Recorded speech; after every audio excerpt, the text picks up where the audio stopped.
Yada Jata Vinimayo Jatra Trisargam Risya Damna Svena Sada Nirasta Kuhakam Satyam Param Dhimahi. Damna Svena Sada Nirasta Kuhakam Satyam Param Dhimahi. O my Lord Shri Krishna, son of Vasudeva. O my Lord Shri Krishna, son of Vasudeva. O all-pervading personality of Godhead. O all-pervading personality of Godhead. Offer my respectful obeisances unto you. Offer my respectful obeisances unto you. I meditate upon Lord Shri Krishna because he is the absolute truth.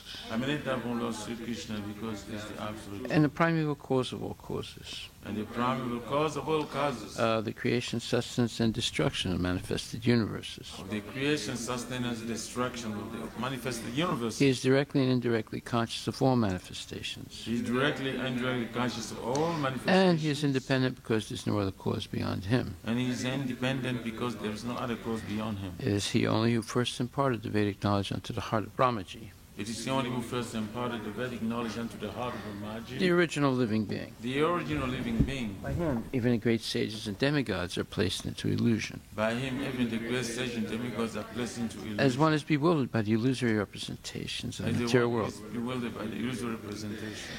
Only because of him do the material universes. Bewildered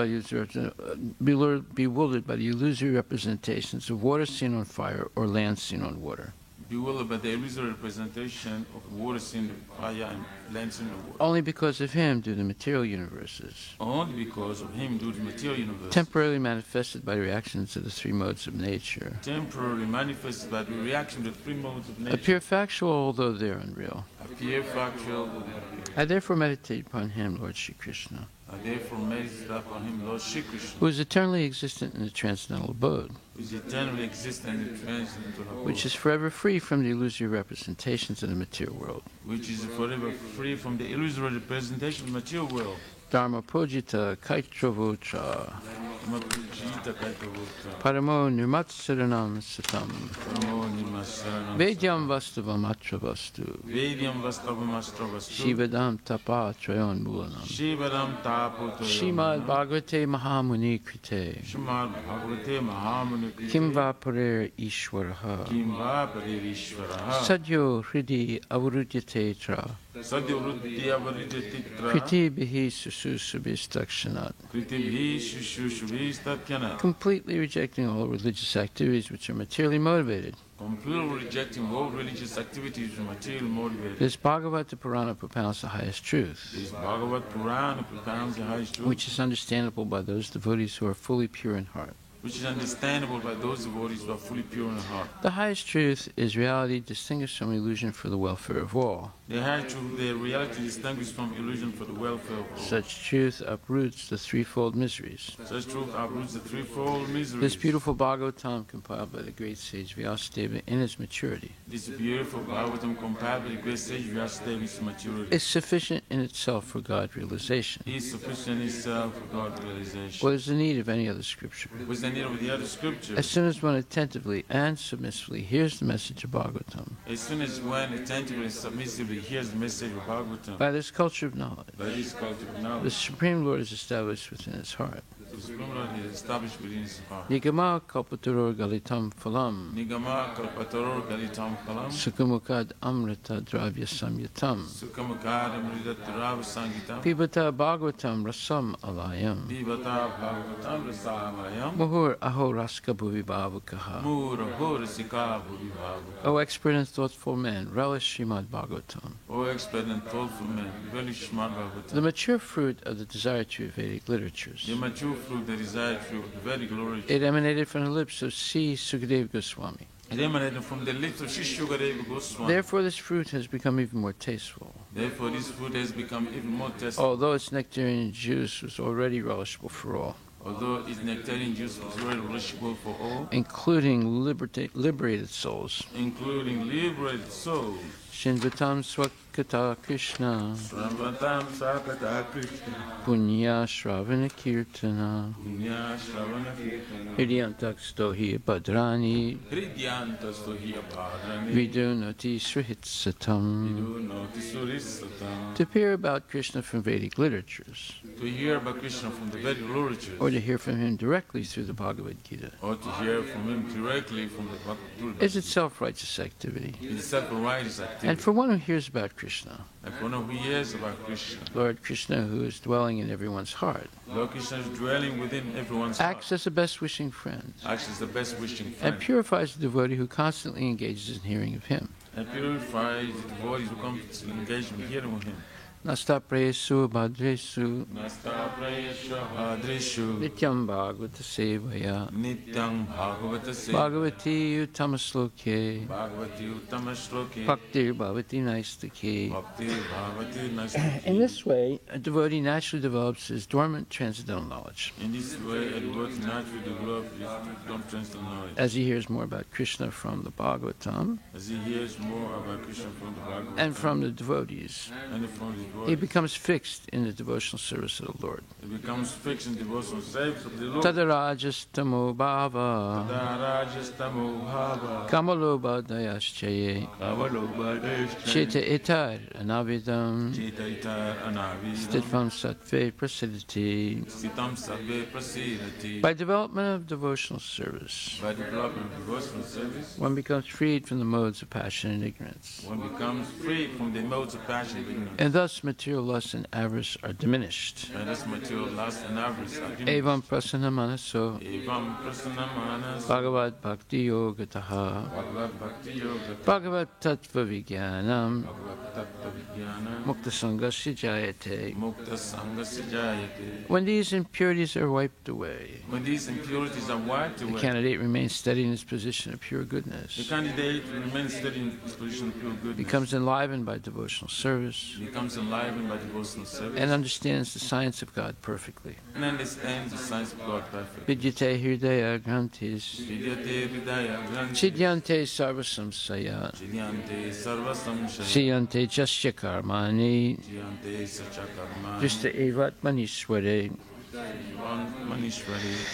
Thus, Bhakti Yoga severs the hard knot of material affection Thus the Bhakti Yoga service and hard not material affection, and enables one to come at once to the stage of a samsayam samagram, and able to come at once to the stage of Samsham Samagrama, understanding of the supreme absolute truth personality of Godhead. understanding the supreme absolute true personality of Godhead. Therefore, only by hearing from Krishna or from his devotee in Krishna consciousness Therefore, only by hearing from Krishna or from his devotee in Krishna consciousness can one understand the science of Krishna. can one understand the sense of Krishna. Srimad Bhagavatam, Canto 2, Chapter 1, Text number 9.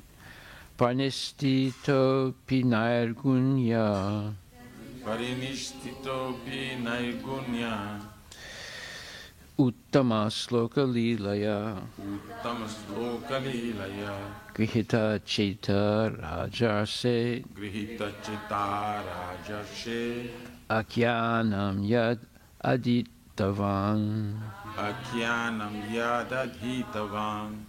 Translation: O saintly king, I was certainly situated perfectly in transcendence, yet I was still attracted by the delineation of the pastimes of the Lord, who is described by enlightened verses.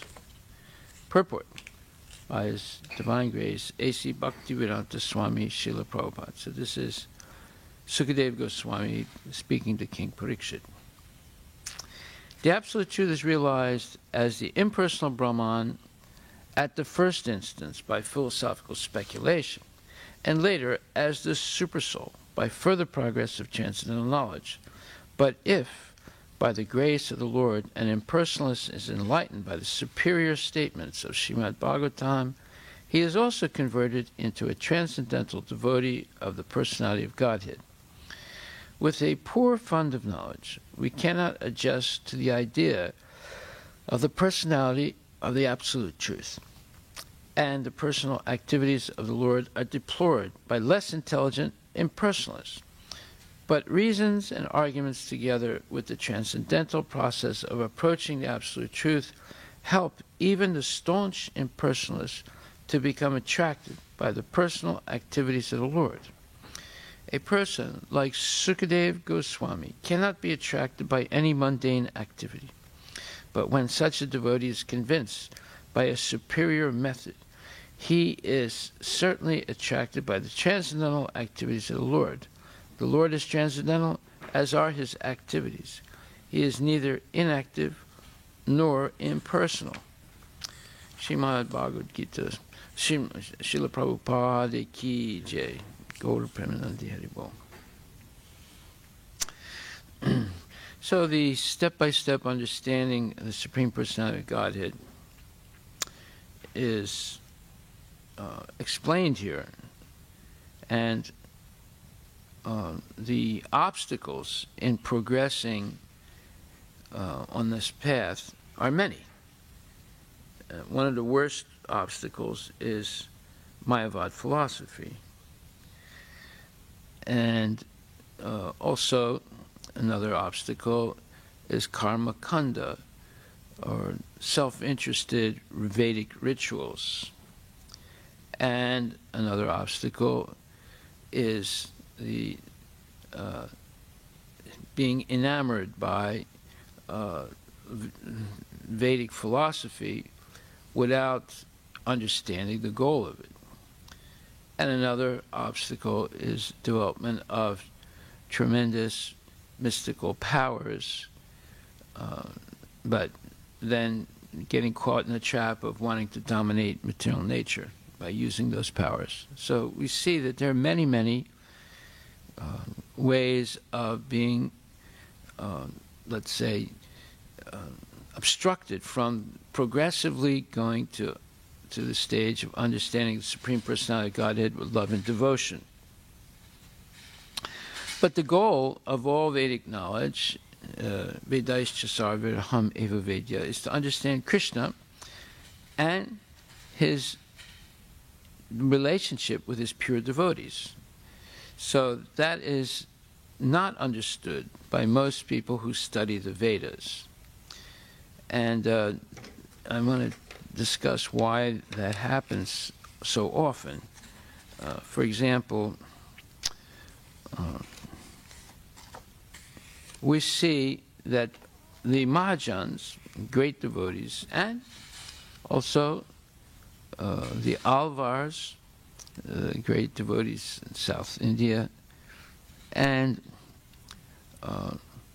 also simple worshippers of Krishna who have no pretensions of becoming materially important or rich or powerful, but who worship the Lord with simple devotion and dedication. They're able to understand. So the in the Srimad Bhagavatam, Canto 1, Chapter 11, 36, we begin to understand, or there's a clear delineation of pure devotees of the Lord. And this verse is speaking about the queens in Dwarka. It says, although the queens' beautiful smiles and fruitive glances were all spotless and exciting, and although they could conquer Cupid himself by making him give up his bow in frustration, and although even the tolerant Shiva could fall victim to them, still, despite all their magical feats and attractions, they could not agitate the senses of the Lord. And Prabhupada explains in a purport, he says, the path of salvation, or the path going back to Godhead, always forbids the association of women. And a complete Sanatan Dharma, or Varnashram Dharma scheme, forbids or restricts association with women. How then can one be accepted as the Supreme Personality of Godhead who is addicted to more than 16,000 wives? This question may be relevantly raised by inquisitive persons. really anxious to know about the transcendental nature of the Supreme Lord. And to answer such questions, the sages at Naimisaranya have discussed the transcendental character of the Lord in this and in following verses. So in a sense, this is a little bit, well, not comical, but it's ironic. The Vedas are, the path of salvation forbids association with women, and the whole purpose of Varnashram Dharma is to forbid or restrict association with women. So how come Krishna, the Supreme Personality of Godhead, is addicted to more than 16,000, having 16,000 wives? So this was explained by the sages at Naimisaranya. It is clear herein that the feminine attractive features, which can conquer Cupid, or even the supermost tolerant Lord Shiva, could not conquer the senses of the Lord. Cupid's business is to invoke mundane lust, carried on by the central attraction of male and female. A male is searching for a mate to his liking, and the female is looking for a suitable male. That is the way of material stimulus. As soon as a male is combined with a female, the material bondage of the living being is at once tightly interlocked by sex relation. And as a result of this, both the male's and female's attraction for sweet home, motherland, bodily offspring, society, and friendship, and accumulation of wealth becomes the illusory field of activities, and thus a false but indefatigable attraction for the temporary material existence, which is full of miseries, is manifest. So this is a very profound short paragraph by Prabhupada. Then it continues. Those who are therefore on the path of salvation for going back home, back to Godhead, are especially advised by all scriptural instruction to become free from such paraphernalia of material attraction. And that is possible only by the association of the devotees of the Lord, who are called the Mahatmas. Cupid throws his arrow upon the living beings to make them mad after the opposite sex, whether the party is actually beautiful or not. Cupid's provocations are going on even among beastly societies who are all ugly-looking in the estimation of the civilized nations. Thus, Cupid's influence is exerted even amongst the ugliest forms, and what to speak of the most perfect beauties. Lord Shiva, who is considered to be most tolerant, was also struck by Cupid's arrow because he also became mad after the Mohini incarnation of the Lord and acknowledged himself to be defeated. Cupid, however, was himself captivated by the grave and exciting dealings of the goddesses of fortune, and he voluntarily gave up his bow and arrow in a spirit of frustration. Such was the beauty and attraction of the queens of Lord Krishna. Yet, they could not disturb the transcendental senses of the Lord. This is because the Lord is all-perfect Atmarama, or self-sufficient. He does not require anyone's extraneous help for his personal satisfaction. Therefore, the queens could not satisfy the Lord by their feminine attractiveness, but they satisfied him by their sincere affection and service. Only by unalloyed transcendental loving service could they satisfy the Lord, and the Lord was pleased to treat them as wives in reciprocation. Thus, being satisfied by their unalloyed service only, the Lord reciprocated the service just like a devout husband. Otherwise, he had no business becoming the husband of so many wives. He is the husband of everyone, but to one who accepts him as such, he reciprocates. This unalloyed affection of the Lord is never to be compared to mundane lust. It is purely transcendental, and the grave dealings which the queens displayed in natural feminine ways were also transcendental because the feelings were expressed out of transcendental ecstasy. It is already explained in the previous verse that the Lord appeared like a mundane husband, but factually, his relation with his wives was transcendental, pure, and unconditioned by the modes of material nature. So in this one purport, this is 11,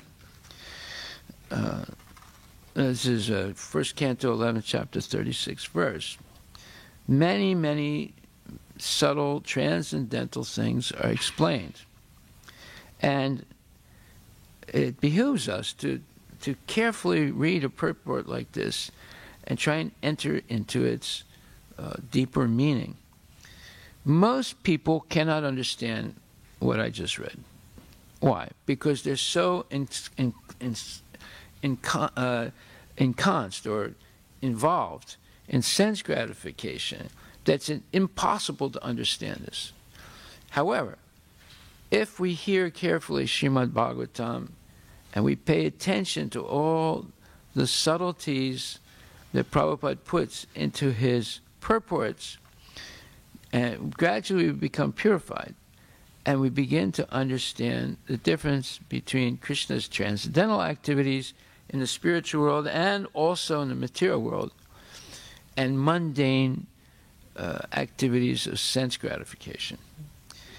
Otherwise, it's just like if a person is born in a dark room and stays there for most of his life, the first time he comes out to see the sun, he would be shocked. And it would hurt his eyes, and he would want to go back into the darkness. You see? So someone who's engaging his whole life in sense gratification, they hear a purport like this, and they say, "This is a bunch of nonsense. I don't understand anything they're saying here, and in fact, I don't want to hear this anymore." See, that's such a shock to them to hear this. So another thing that's confusing to people is oftentimes the word lust is used as pertaining to the gopis, or and the word sexual attraction is used referring to the relationship of Krishna with his queens or with the gopis. So unless we hear the explanation by Prabhupada carefully, we could be led to think that because these words are being used, that it's a mundane thing. Therefore, we'll read on. So in Srimad Bhagavatam 1:11:37, the verse says, "The common materialistic conditioned souls speculate that the Lord is one of them. Out of their ignorance, they think that the Lord is affected by matter, although he is unattached." So remember that in the previous purport, near the end, it starts talking about unalloyed devotional service, and Prabhupada repeats that more than once. In other words, the gopis' attraction to Krishna is unalloyed devotional service, and because they're engaging in service to Krishna with sincere affection and service, they satisfy the Lord.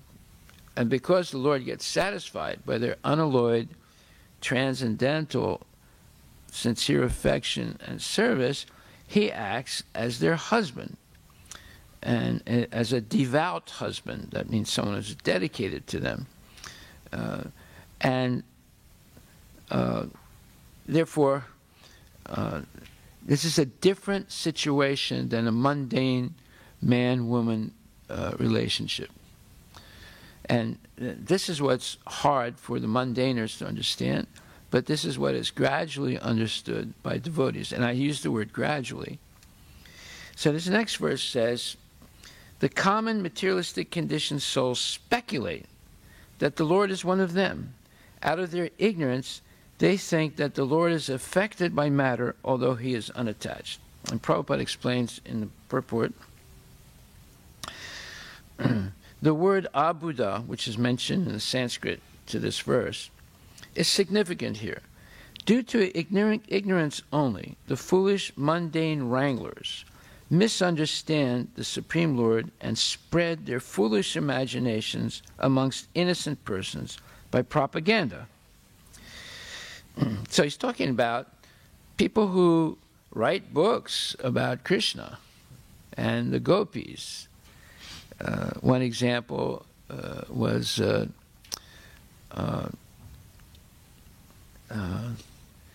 this gentleman named Herman. He was the official translator of Aurobindo. No, his name was Jean Herbert. And I met him in order to convince him to come and see Srila Prabhupada. So he invited me to lunch to the Musée de l'Homme, meaning the Museum of Humanity in Place de la Concorde, which is a magnificent place, and it's a beautiful museum, and they have a lunchroom. So I sat down with him. He invited me, and my purpose was to convince him to see Srila Prabhupada, who was coming to Paris. So he gave me a menu, and I looked at it, and he had his menu. You know, the garçon, the server, gave us both a menu, and then he came back and asked us what we wanted. So Mr. Herbert said he wants to start with white wine as part of aperitif or initial what you would call appetite opener, right? And then he wanted some, he started ordering a few things that are appetizers. And then he got to the main meal where he wanted, I think it was some kind of meat with some vegetables and so forth. And then for the dinner, for the meat part, he wanted red wine. So he ordered 2 different wines, right? And then he wanted some kind of a fancy dessert. And then he asked me, he said, what would you like? He said, qu'est-ce que vous voulez? He said. So I said, I think I'll take bread and an orange. He looked at me and said, vous êtes malade? He said, are you sick? I said, no, I'm not sick. I said, I'm a vegetarian. And then he started to laugh and said, oh, you're a vegetarian. He said, before World War II, I was a vegetarian also. Yeah, we're talking about, we're in the 1970s, right? He said, before World War II, I was a vegetarian also, but because of the war and other things, I gave it up, right? So this guy he was in France. He was like a guru, right? He was the official translator of Aurobindo into French. If you read Aurobindo in English, you don't understand a damn word. Imagine how bad the French translation must be of it. Nobody understands anything, right? So anyway, so he made a little joke about being a vegetarian, and so the garçon, the server, goes back, and then he brings all this stuff, the white wine, the appetizers, and then later on, and I just have 1 orange and a piece of bread, right, and some water. So we start talking, and he tells, and so I'm mentioning a few things. I started mentioning about Prabhupada's coming, and I think it would be very nice if he could meet him. And so he didn't agree right away. But when I started talking a little bit about Krishna consciousness, he said, you know something? He said, this is a great museum that we're in.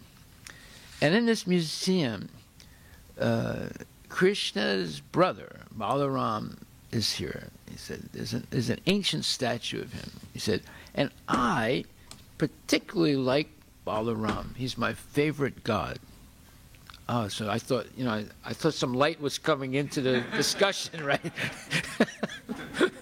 I said, really? I said, why do you like Balaram? And he said in French, in really vulgar French, he said, parce qu'il se saoule, which means, like, he gets drunk.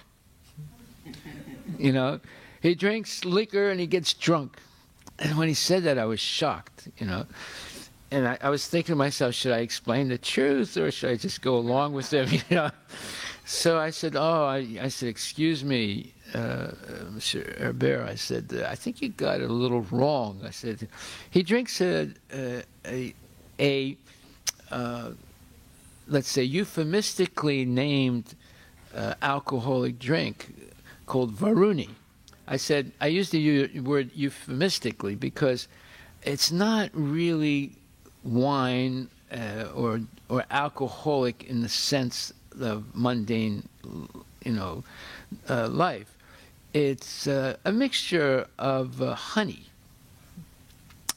And when you drink it, you become intoxicated with love of God. I said, it's not the same thing. So I said, when you get intoxicated with wine or beer or liquor, basically you act like a fool, then you go to sleep. But when you drink Varuni, you become ecstatic and full of energy to express your love and devotion for God. And he just listened and didn't say anything. And then went on to some other subject, right? So, but in the end, he agreed to meet Prabhupada. So, because, we were half joking with each other and laughing, and, I mean, whenever you say something that might be insulting to another person, you have to say it in a joking way. It can't be real serious, otherwise they really take it in a bad way. So because this is the French way, you always speak with a little joke and a little is this right, Prabhu? Mm-hmm. Is this right? The French way of speaking, there's always joking a little bit. And The French is a great language to joke. Marrant. Yes, c'est marrant. So it's a very, very great way to joke around. And when you say such things where you're actually going to insult another person, you say it in a joking way without, so they don't really get really upset right away. Maybe later on they think about it and they say, oh, that guy insulted me, So anyway, he agreed to see Prabhupada. So now, fast forward, he agrees to see Prabhupada in Geneva when Prabhupada went there. And when he saw him, he brought a book with him called,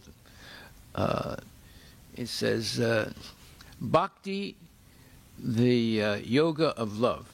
But in French, it's Bhakti, Yoga d'amour. Now this word, love in Sanskrit, amour, right? It has... it's evolved over time to mean sexual love, right? So another funny story before I finish this one is when I began my Krishna consciousness in Paris, after a couple of weeks they made me president of the temple, even though I had only been initiated maybe 1 week. And then all the older devotees left, and I was there with just a few other devotees. They were all brand new people. So anyway, I didn't know French very well. Then I said, we have to write a little pamphlet or a little piece of paper inviting people to the Sunday feast. So we translated, it's called the Sunday Love Feast. So we said, le festin d'amour, right? So after that, I started getting some phone calls from French women.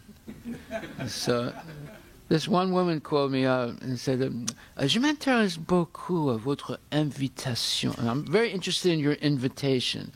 She said, vous allez faire un festin d'amour. C'est vrai? She said, you're going to have a festival of love. Is that true? I said, yeah, it's wonderful. I said, est-ce que je dois m'habiller spécialement pour ce festival? Should I dress specially for this festival? I said, but qu'est-ce que vous voulez dire? What do you mean? He said, well, est-ce que je viens avec un bikini? Should I come dressed with a bikini? I couldn't understand. I thought I misheard her. I said, qu'est-ce que vous avez dit? I said, what did you say? So she said, est-ce que je viens avec un bikini? I said, did you say bikini? And she said, yes. I said, and then I felt maybe this, I had this like chilling feeling, I was thinking maybe this word d'amour means something else than what we meant. She actually thought we were going to have an orgy, because fête d'amour comes in French. It comes out as in French. Amour means everything romantic or whatever you put it. Yeah, but usually, if you say fête, meaning a festival of love, it means you're going to have an orgy, or at least that's the way that she interpreted it, and other people too. So that's when I learned that you can't just literally translate one language into another. You have to know the culture of the other language and how they use their words, right? So anyway, Jean Herbert, this so-called guru, writes this book called Bhakti Yoga d'Amour. And he tells Prabhupada, and he basically puts the book in front of Prabhupada. And he said, it took me 10 years to write this book. And then he tells him how he went to Vrindavan so many times and talked with the Goswamis in the Radharaman temple, blah, blah, blah. And then therefore, Prabhupada just sat there and listened to him a little bit and didn't even open the book, didn't even look at the book. So then after explaining all the things that he did to write the book and how many years he said, what do you think, to Prabhupada? And Prabhupada said, I think there are still many mistakes in the book. Now, while this man, this French guy, was explaining all these things to Prabhupada, his false ego expanded like this. And when Prabhupada said, yes, and there's still many mistakes in the book, it very quickly went way down here. He actually decimated the man, right? And the discussion after that, Prabhupada started to preach to him, explaining to him that, this is a confidential subject, and you can't simply, write about it unless you yourself are actually engaged, seriously in devotional, and so forth and so on. So anyway, we can see how it's easy it's very understandable that mundane people can't understand anything about the relationship of Krishna and the gopis, or Krishna and his wives in Dwarka, or just about anything about Krishna, So, therefore, it says, the word Abuddha is significant here. Due to ignorance only, the foolish mundane wranglers misunderstand the Supreme Lord and spread their foolish imaginations amongst innocent persons by propaganda. The Supreme Lord Sri Krishna is the original primeval personality of Godhead. And when he was personally present before the eyes of everyone, he displayed full-fledged divine potency in every field of activities. As we have already explained in the first verse of Srimad Bhagavatam, he is completely independent to act however he likes, but all his actions are full of bliss, knowledge, and eternity. Only the foolish mundaners misunderstand him, unaware of his eternal form of knowledge and bliss, which is confirmed in the Bhagavad Gita and Upanishads. His different potencies work in a perfect plan of natural sequence. That's a huge statement right there. Perfect plan of natural sequence. And doing everything by the agency of his different potencies. He remains eternally the supreme independent. When he descends to the material world by his causeless mercy to different living beings, he does so by his own potency. He's not subject to any condition of the material modes of nature, and he descends as he is originally. The mental speculators misunderstand him as the supreme person, and they consider his impersonal features as inexplicable, Brahman, to be all.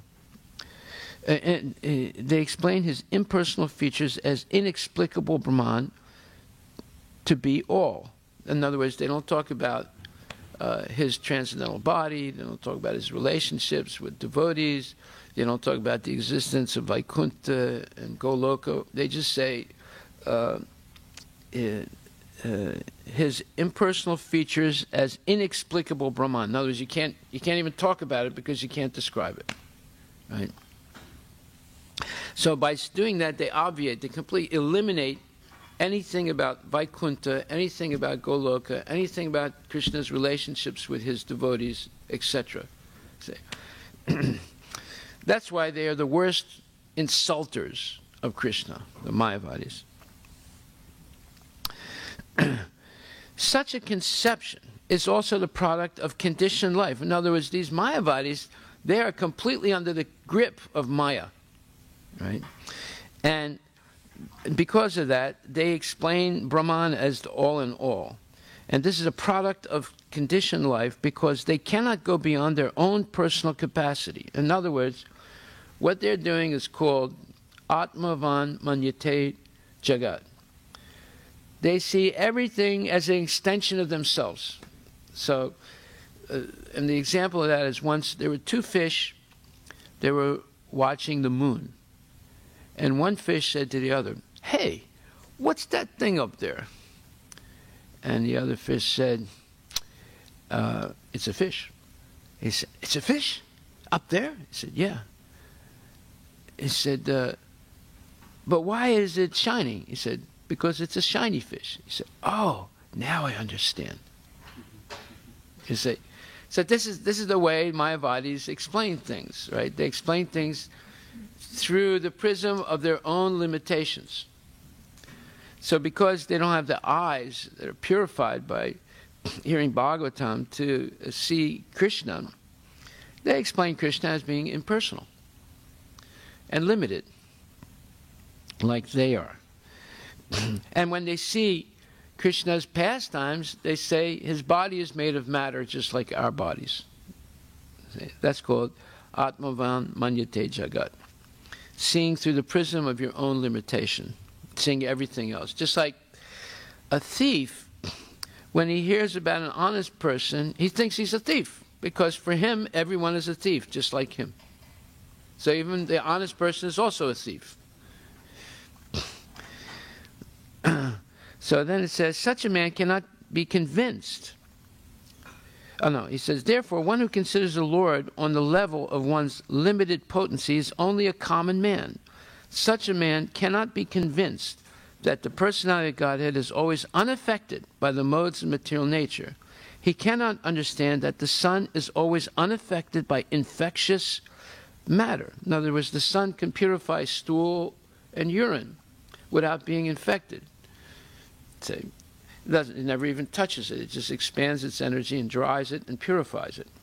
The stool becomes composted into soil, and the urine evaporates and becomes, and all the germs or whatever is in it are purified.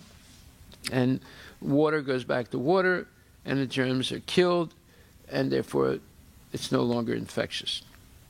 The mental speculators compare everything from the standpoint of experimental knowledge of their own selves.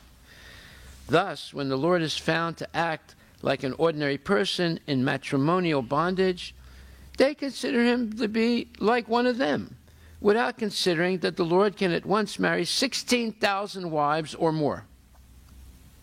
I say, so, due to a poor fund of knowledge, they accept one side of the picture while disbelieving the other. This means that due to ignorance only, they always think of Lord Krishna as like themselves and make their own conclusions, which are absurd and unauthentic from the version of the Srimad Bhagavatam. So Srimad Bhagavatam and Bhagavad Gita is the primary reference. Anything that differs from either of those two books is nonsense. That's the way a devotee should see things. Anything that apparents them or comes close to what they're saying can be accepted. But anything that deviates from what they say in Bhagavad Gita and Srimad Bhagavatam should be rejected right away, because it's nonsense. So then, 111.38 says, this is the divinity of the personality of Godhead. He's not affected by the qualities of material nature, even though he is in contact with them. So Krishna comes into the material world, right? But he's not affected by any of the qualities of material nature. And that means time, old age, disease, death, birth in a normal way.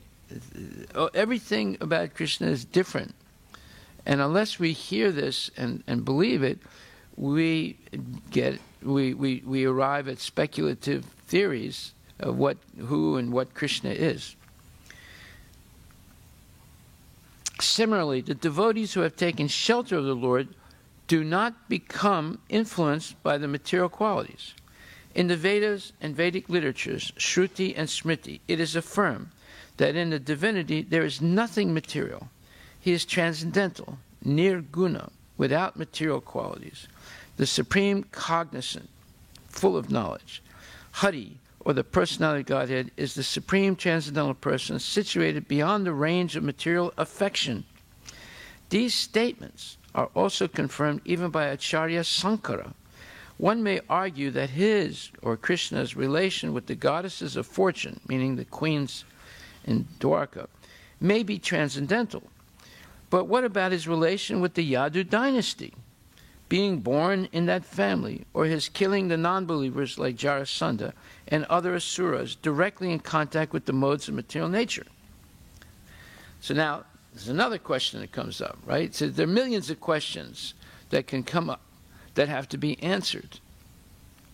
So, okay, maybe Krishna's relationship with the queens in Dwarka is transcendental, but how about when he kills or has Jarasandha killed? And how about his relationship with his extended family, that's millions of people? See, Krishna had 10 kids with each of his 16,000 wives. Each one of those kids had 10 kids when they grew up. So if you add it all up, and runs into the Yadu dynasty, runs into millions of people, right? So what about his relationship with all these people? There's his direct family members.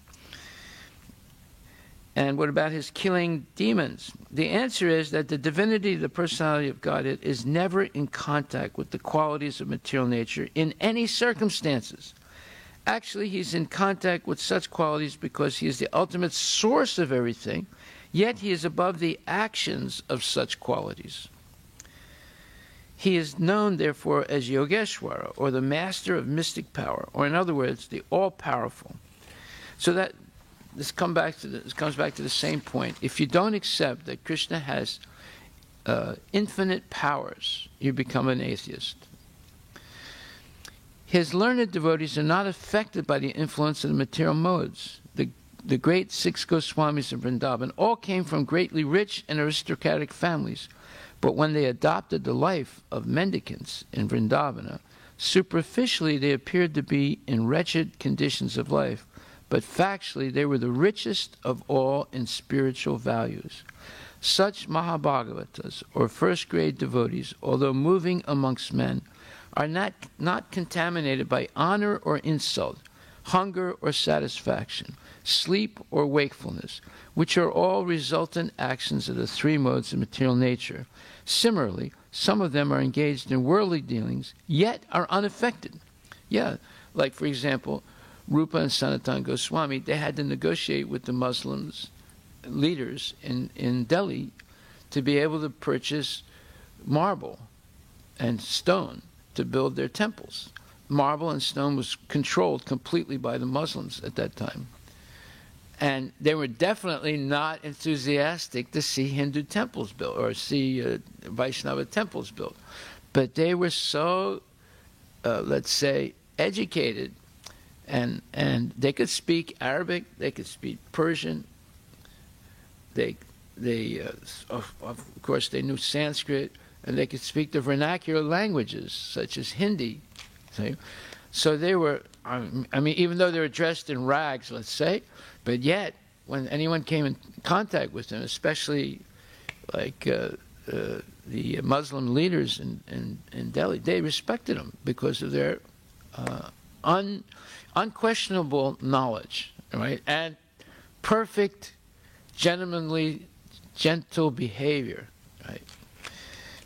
So it says that sometimes Mahabhagavats, they engage in what may be considered mundane activities.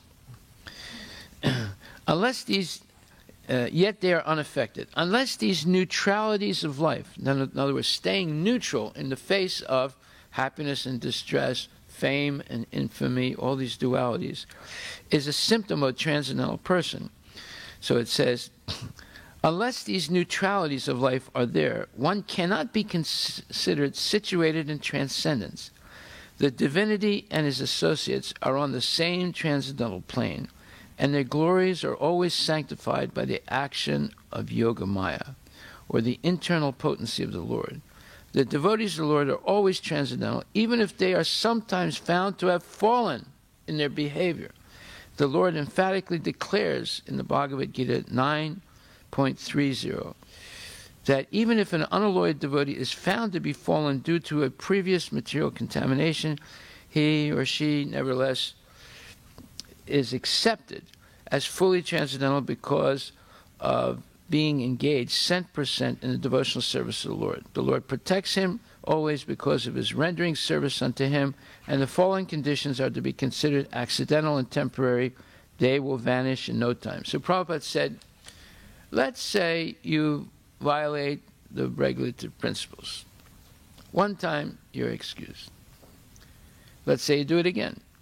Second time, you're excused. Let's say you do it again. Third time, you're excused, but you're warned there's no fourth time. You do it fourth time, that's it, you're finished. Right? So, if there's an accidental, more than 3 times, it's no longer accidental. It's premeditated. Therefore, there's a tendency. Let's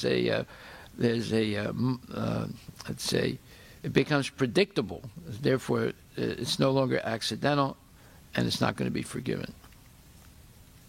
Okay, I'm going to stop there. There's a lot more to this. I'll continue it tomorrow.